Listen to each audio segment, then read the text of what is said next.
Olá, alunos, continuando a aula de alterações gênicas e cromossômicas, paramos aqui em síndrome do X frágil. Essa alteração, ela causa deficiência intelectual leve ou grave, afeta homens e mulheres, mas as mulheres costumam ser os sintomas mais leves. Os sintomas incluem atrasos na fala, ansiedade, comportamento hiperativo e algumas pessoas têm convulsões. É possível utilizar terapia para tratar a deficiência de aprendizagem. Medicamentos podem ser usados para tratar os transtornos de humor e ansiedade. A síndrome do X frágil, as características físicas podem incluir orelhas grandes, rosto comprido, mandíbulas e testas proeminentes e pés chatos. Vocês podem ver aqui o local, a alteração do cromossomo, é na parte local, a parte inferior, chamamos local frágil. Essa síndrome é uma herança recessiva ligada ao cromossomo X. Normalmente aqui a gente pode ver essa informação, a mãe é uma portadora, ela possuindo esse X frágil, ela pode passar para os filhos. Há 50% de chance da filha ser portadora, porque como a mulher, como você é mulher, você recebe 2x. Então, como é recessivo, se você possui um X que você recebeu da sua mãe portadora, ele pode se manifestar. Você tem que receber tanto da sua mãe quanto do seu pai para manifestar. Mas como você tem o X que ela recebeu do pai, essa criança portadora, essa menina, do pai que não tem essa síndrome X, ou portador, né? Ele automaticamente ele vai ser infectado. Ele não é infectado, então ele não tem essa síndrome. Ele não tem essa síndrome, ele não passa para a filha. Mas essa filha que recebeu da mãe, ela é portadora, mas ela não manifesta essa síndrome. Porque ela tem o X do pai dominante e esse X da síndrome é recessivo, então vai manifestar o do pai dela. Já no caso do menino, o Y não importa, porque é a síndrome do X. Então, se ele possui apenas esse X, se ele recebeu esse X da mãe, ele vai possuir esse síndrome de X frágil. Já o irmão que não receber, o filho que não receber esse X portador, ele não é infectado. Então, é o X que influencia essa síndrome. A síndrome de Turner também tem relação com os cromossomos sexuais, os cromossomos X. É uma doença não hereditária.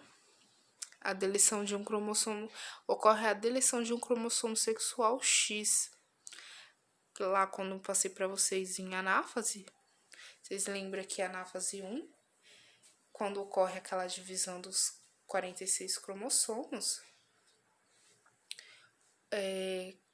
quando se divide, pode receber uma célula pode receber 23 cromossomos e a outra 24. É nisso que ocorre. E quando essa de 22 vai ocorrer a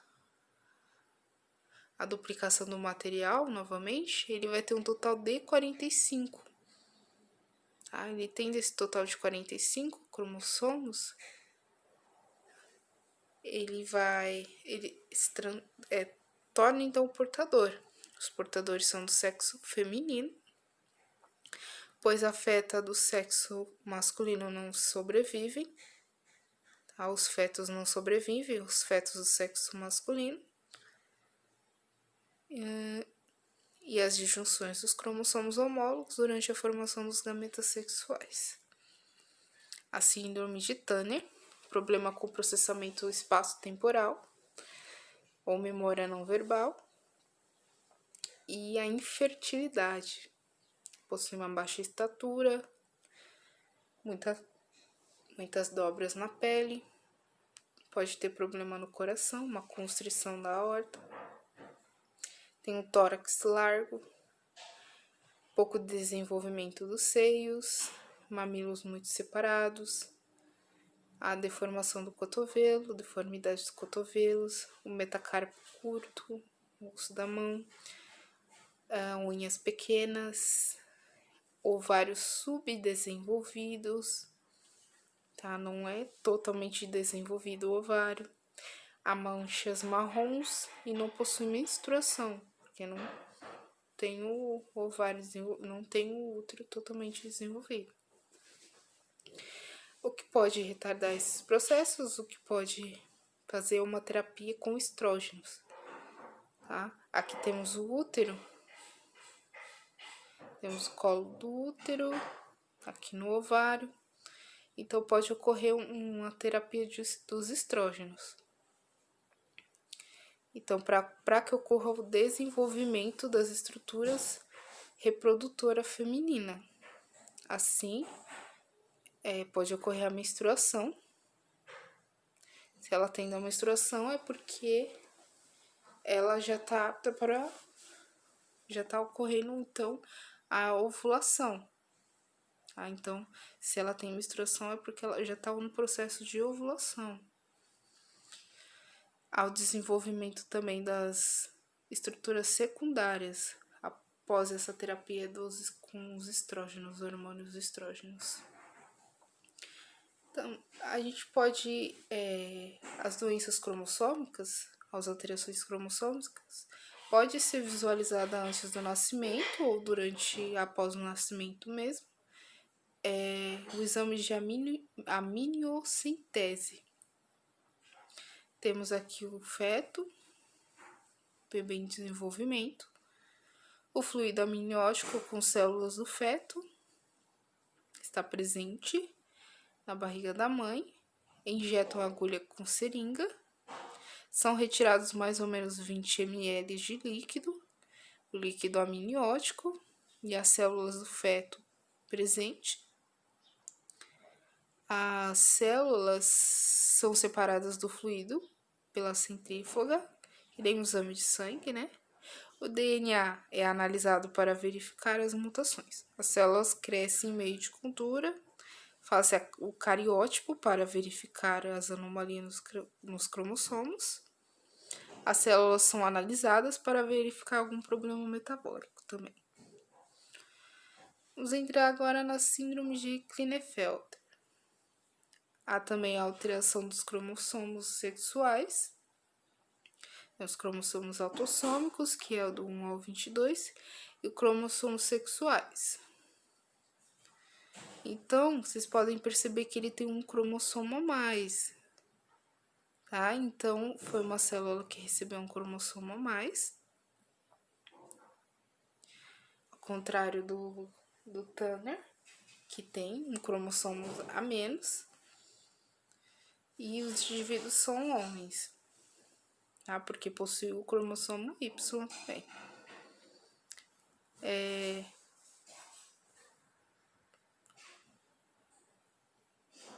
Os problemas que eles têm é o problema de infertilidade, porque os órgãos masculinos, o testículo, são pequenos, não são bem desenvolvidos. Ele tem a fragilidade óssea, tem problema também de aprendizagem, tem a ginecomastia, que acaba possuindo seios. O que pode ser retardado isso é o tratamento com a testosterona, o hormônio masculino. Esse hormônio, esse tratamento, ele promove a motivação, promove o crescimento, a estabilidade dos ossos, promove o crescimento muscular, afeta o metabolismo da gordura, porque o homem tem mais massa muscular, que a mulher tem mais tecidos adiposos, onde são concentrados os lipídios, promove o crescimento dos pelos no corpo e mantém a produção dos espermatozoides no aparelho genital masculino. estimula a formação de células vermelhas. Entrando em daltonismo, é determinado por um gene recessivo ligado ao cromossomo X, também cromossomo sexual. Quem tem daltonismo, a visão não consegue diferenciar principalmente o vermelho do verde. Se você tem daltonismo, você não consegue verificar o número 6, que está presente na imagem. O daltonismo, normalmente, ele é portador quando é em homem. Ele é daltônico quando ele recebe esse cromossomo X. Automaticamente, que nem o X frágil, ele vai apresentar essa enfermidade. Quando é mulher, ela acaba sendo portadora, é mais difícil, mas a mulher acaba sendo portadora porque, como é uma característica recessiva, a mulher possui 2X, é recessiva ligada ao X. Como a mulher possui 2X, ela tem o X dominante, então ela só vai ser daltônica se ela receber do pai também esse X. Aí, normalmente, quando a mulher tem, ela é a portadora. E o homem, obrigatoriamente, se ele recebe esse X recessivo, ele será daltônico, porque ele só possui um X. O Y é porque ele é homem. A mãe daltônica ou portadora e o pai não. Quando a mãe é daltônica ou portadora e o pai não, temos o X dominante, que não possui essa alteração. Então, ela é portadora porque ela tem outro X que possui daltonismo, então ela pode passar esses genes para frente. Mas ela não expressa porque ela tem um X dominante que não recebe esse caractere recessivo do daltonismo. Quando o pai e a mãe são daltônicos, vocês podem ver que a filha vai receber esse caractere, porque vai expressar os dois caracteres recessivos, que é o daltonismo. Quando a mãe é portadora, 50% no caso dos homens, quando a mãe ela é portadora, apenas portadora, 50% de chance do filho ser daltônico. Ele pode receber tanto o X normal quanto o X daltônico. Quando a mãe já é daltônica, é 100% de chance que o filho também vai ser, porque ele só recebe um X. Lembrando que Y ele recebeu do pai, por isso que ele é homem. Então é 100% de chance.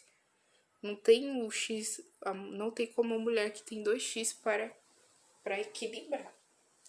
Então é 100% de chance que ele será daltônico. Entrando em distrofia muscular, é o caractere também recessivo e também ligado ao cromossomo X. Caracteriza-se pela ausência da proteína distrofina, que leva ao enfraquecimento do músculo. A progressão com a idade, a fraqueza especialmente dos músculos pélvicos, a lordose acentuada e panturrilhas alargadas, tá? Então, ocorre uma distrofia muscular durante o período. Ele nasce já, normalmente, e vai ocorrendo essa distrofia com o passar do tempo, que é essa fraqueza do músculo. E calvície. Calvície também é uma alteração que é passada, um caractere que é passado do pai para filho, de mãe para filho. E os genótipos que são expressados, ele é dominante, ao contrário dos anteriores, ele é um caractere dominante. Então, se você recebe do seu pai e da sua mãe esse genótipo, você sendo homem ou mulher, você vai ser calvo. Durante o passar do tempo você tornará calvo. Já se você recebe o genótipo, você recebe um genótipo dominante e o outro recessivo, como é ligado ao X também, automaticamente o homem vai ser, porque ele só possui um X e a mulher não é calva, porque ela tem um recessivo, ela possui 2X e um não é dominante, não possui, então ela não vai ser calva. Quando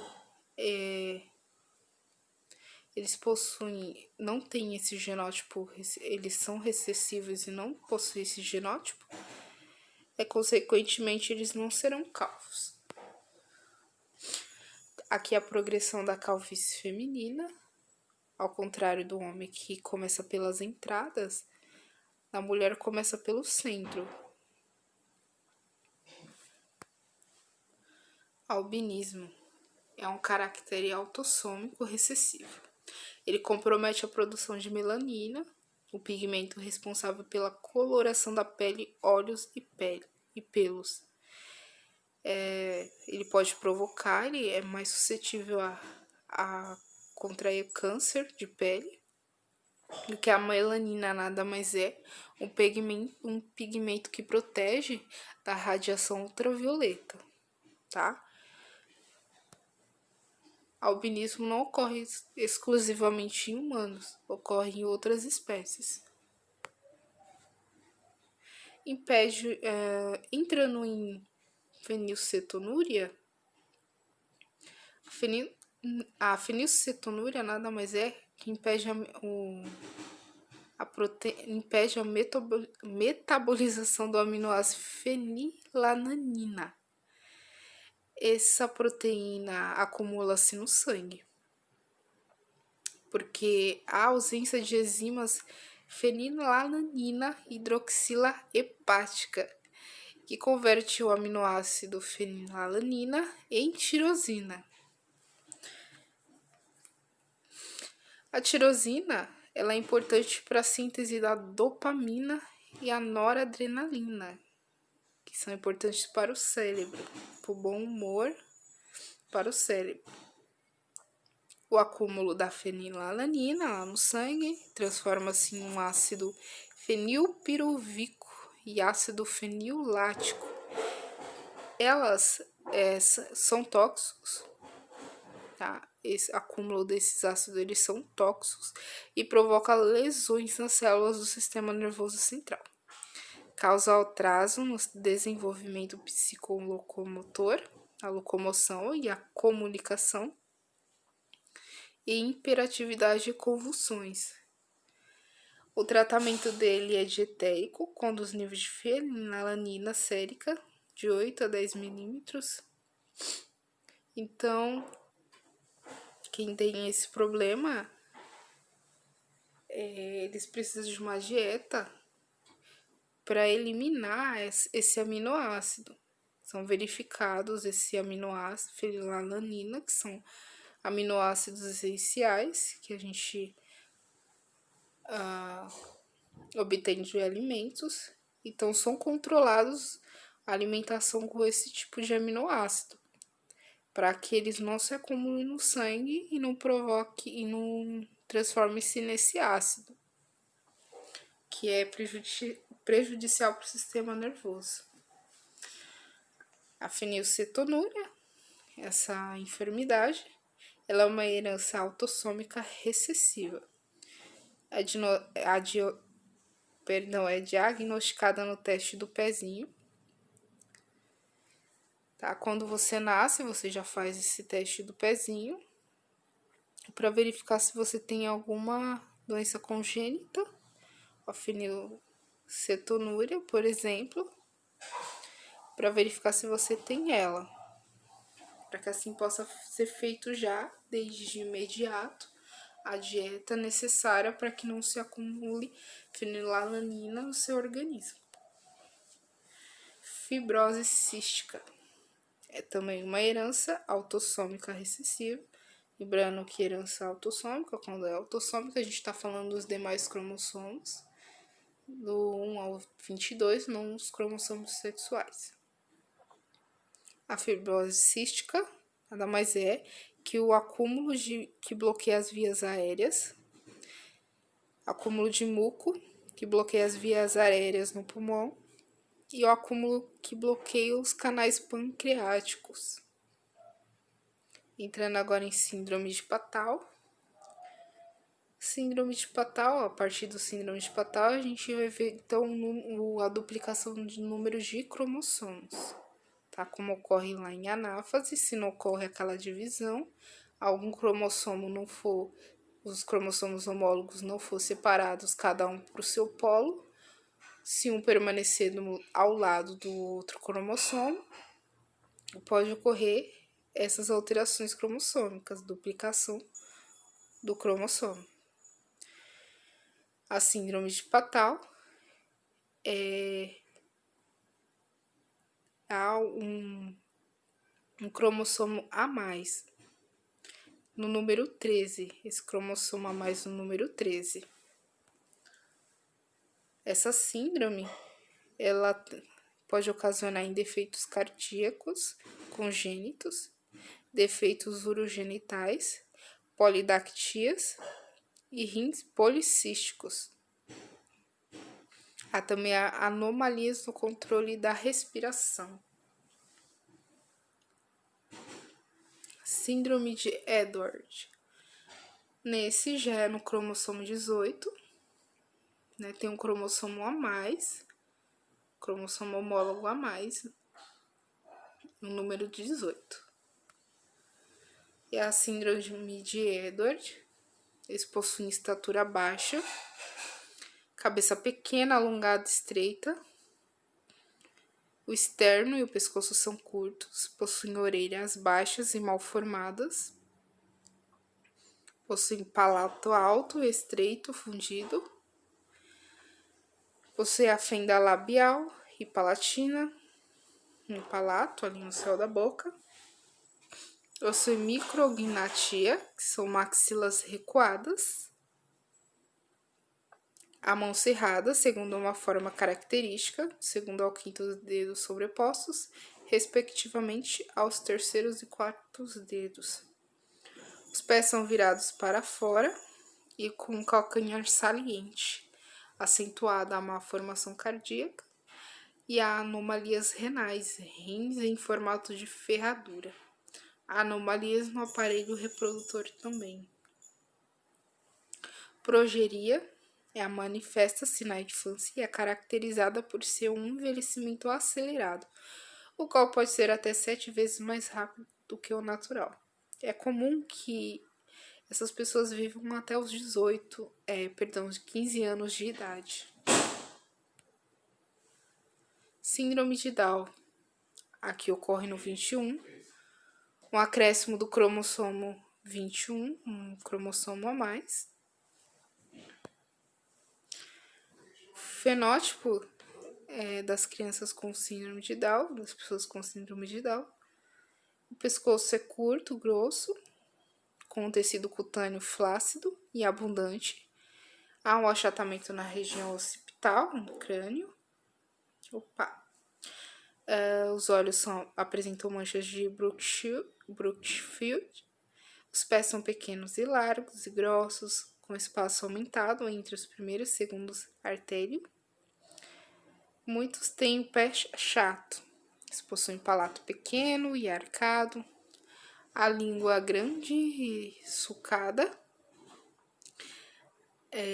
Tem algumas características dentárias diferenciadas. Tem uma má oclusão e uma mordida cruzada posterior, uma mordida torta.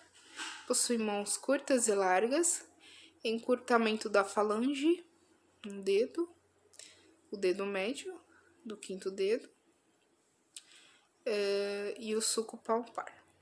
Eles possuem orelhas pequenas, o conduto auditivo é estreito.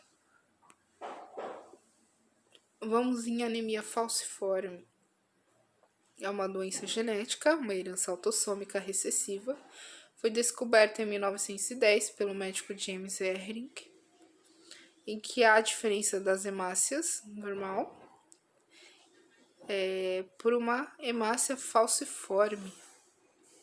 Anemia falciforme é aquela alteração gênica que altera bases nitrogenadas. Você altera apenas uma base nitrogenada, você já está alterando o aminoácido que vai formar a proteína que vai estruturar essa hemácia. Então, essa hemácia, em vez de ela ter o formato normal, ela tem um formato falciforme. E aí tá esse problema. A circulação sanguínea é normal, os glóbulos vermelhos são saudáveis, eles circulam normalmente na corrente sanguínea. Já o vaso de oclusão de células falciformes, os glóbulos vermelhos falciformes bloqueiam a circulação sanguínea por causa dessa forma falciforme dele, como uma ferradura, elas acabam se bloqueando, elas acabam se prendendo umas a outras, bloqueando a corrente sanguínea.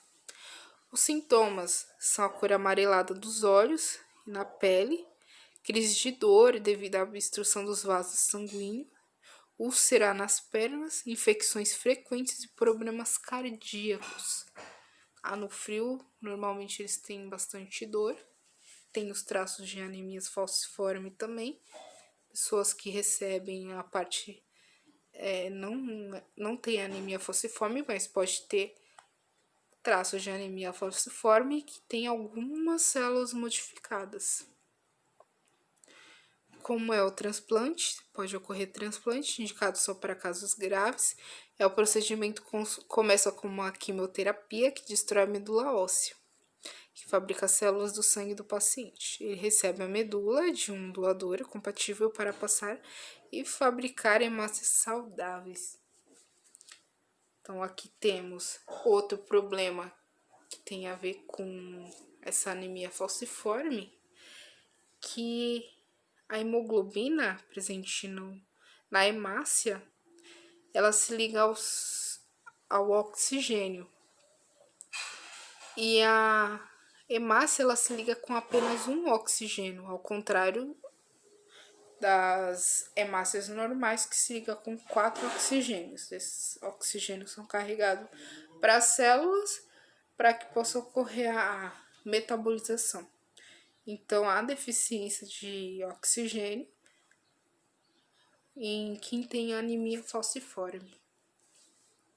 Esse caractere pode ser passado, ele é recessivo, se pai e a mãe possuem, é uma herança autossômica, né? Não é com o cromossomo X, os cromossomos são, não é cromossomo, é alteração gênica,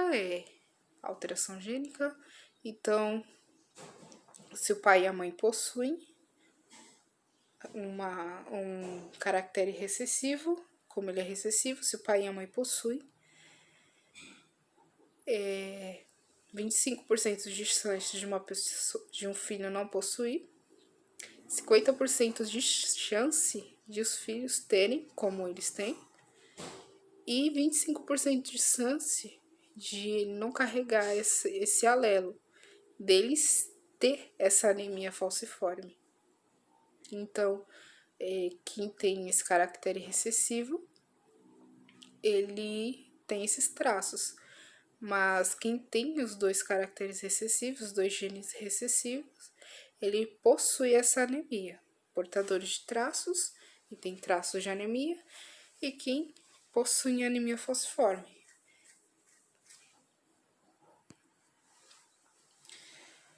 Vamos falar agora um pouco do parasita da malária. Ele é um protozoário e que o seu vetor é um mosquito. Esse mosquito, ele injeta. O ciclo dele é assim, ele acaba contraindo esse parasita, picando alguma pessoa que está com essa doença, e passa da mesma forma para nós, picando o ser humano e liberando esse parasita na corrente sanguínea. Na corrente sanguínea ele vai para as células do fígado, as células sanguíneas, para o fígado, e depois se reproduzindo ele vai para as hemácias. Então, eles conseguem se reproduzir nas nossas hemácias. Anemia falciforme versus malária. Qual a vantagem evolutiva da anemia falciforme? Vocês podem perceber aqui no mapa a distribuição da anemia falciforme e a distribuição da malária. Vocês podem ver essa relação, principalmente na África, não só, mais ou menos na Ásia, que essas pessoas que possuem anemia falciforme são regiões que têm a distribuição dessa doença da malária. A vantagem evolutiva de ter anemia falciforme é que você não contrai a doença da malária. Por quê? Esses protozoários, eles necessitam da hemácia normal para se reproduzirem dentro dela. Se você tem uma hemácia no formato falciforme, elas não conseguem se reproduzir. Então, evolutivamente, quem tem anemia falciforme foi uma vantagem evolutiva no passado, que fez que esses traços genéticos fossem passados para os seus descendentes, a maioria africana e alguns asiáticos, para que você não contraísse essa doença da malária. Então, a evolução não é perfeita, mas eles podem evoluir e trazer benefícios, como não contrair essa doença da malária. Heredograma. Aqui passar para vocês apresentar o heredograma, que é como se fosse aquelas tabelinhas para fazer o cruzamento entre os indivíduos. Vocês podem verificar aqui, principalmente o quadrado é indivíduo do sexo masculino e bolinha indivíduo do sexo feminino. Quando há uma linha, um traço entre eles, que é um casamento entre eles, tá? Uma ligação entre eles, que vai ocorrer o cruzamento para terem filhos, tá? E quando vocês veem eles pintadinhos de preto, é porque eles foram afetados. Que vocês podem ver no cladograma à frente.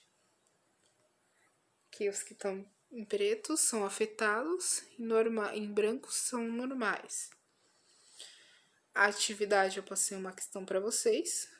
A atividade, o esquema abaixo apresenta a genealogia de uma família. Os símbolos escuros apresentam o indivíduo de pigmento normal. A probabilidade do casal 1 e 2 ter filhos albinos é: faça a tabela de cruzamento se necessário. Aqui no heredograma, podemos ver que o 1 e o 2 são casados.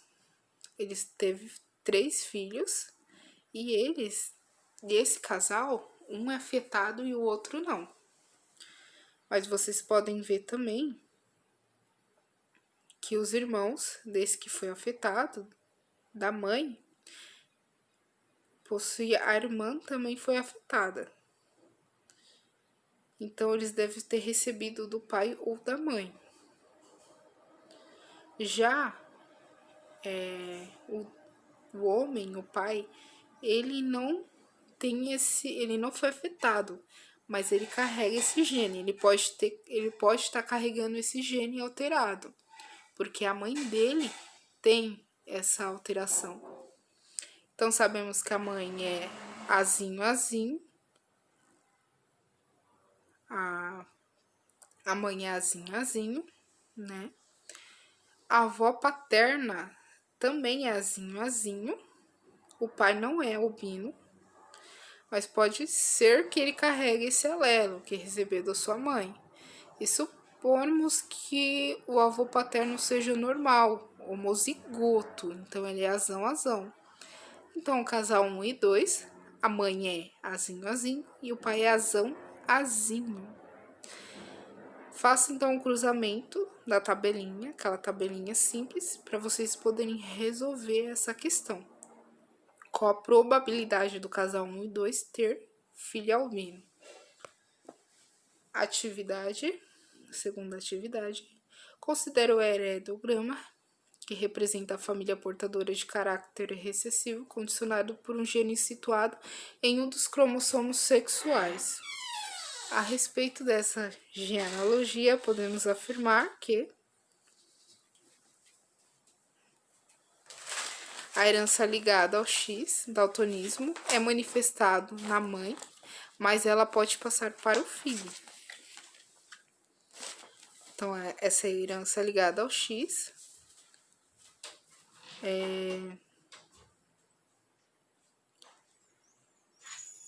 A pergunta é a respeito da genealogia, podemos afirmar que. Então, isso aqui está especificando, tem as alternativas que vocês foram ver lá. Vocês podem ver que o homem foi afetado, o filho foi afetado. Então, se essa herança é ligada ao X, o pai não passou para ele o X, foi a mãe. Então, se ele é daltônico, ele recebeu esse caractere da mãe. Então, vocês podem lá ver nas questões o que considera esse. Então, se eles estão pedindo lá algumas especificações sobre o 1 e o 2, que é o pai e a mãe, que é os avós do indivíduo que foi afetado, que é o 1 e o 2. E o pai dele é o 3, e a mãe é o 3 e o pai é o 4. E os avós maternos são o 1 e o 2. Então, através dessa informação que eu passei para vocês, que a mãe passou esse caractere de daltonismo para o filho, vocês vão ver as alternativas e ver o que se encaixa com essas informações. Na outra atividade, a distrofia muscular não sei falar esse nome, Duchenne, é uma doença que provoca degeneração muscular progressiva, geralmente culminando na morte ou início da segunda década da vida. O heredograma a seguir ilustra uma família em que se observam alguns casos de afetados por essa doença. A análise do heredograma permite deduzir que a herança mais provável da distrofia muscular é... Veja, o caractere surge mesmo. O pai e a mãe do indivíduo não apresentam distrofia muscular, mas pode carregar seno eretozigoto. Então, vocês podem ver que sempre na família vai ocorrer entre os homens. Aqui, então está sendo passado, se está ocorrendo entre os homens, é um caractere ligado ao cromossomo X, tá? Porque mesmo ele possuindo o Y não vai alterar em nada. As mulheres aqui, provavelmente, elas não possuem esse caractere porque elas possuem 2 cromossomos X. Tá? Como elas não estão adquirindo esses caracteres, por quê? Porque esse cromossomo que está passando esse caractere, ele é recessivo. Então, é mais facilmente que os homens peguem do que as mulheres, tá? Então, de acordo com essas informações, responda essa questão também. Então, é isso, gente. Alterações cromossômica e gênica. Qualquer dúvida, vocês podem falar comigo. Há alterações, há diferenças. É necessário a diferença entre as pessoas e é necessário que a gente aceite, porque a evolução precisa disso, como ocorre com a anemia falciforme. Se surgiu dessa forma, porque é necessário, tá? Vamos aceitar a diferença entre as pessoas. E é isso, pessoal. Até mais. Tchau, tchau.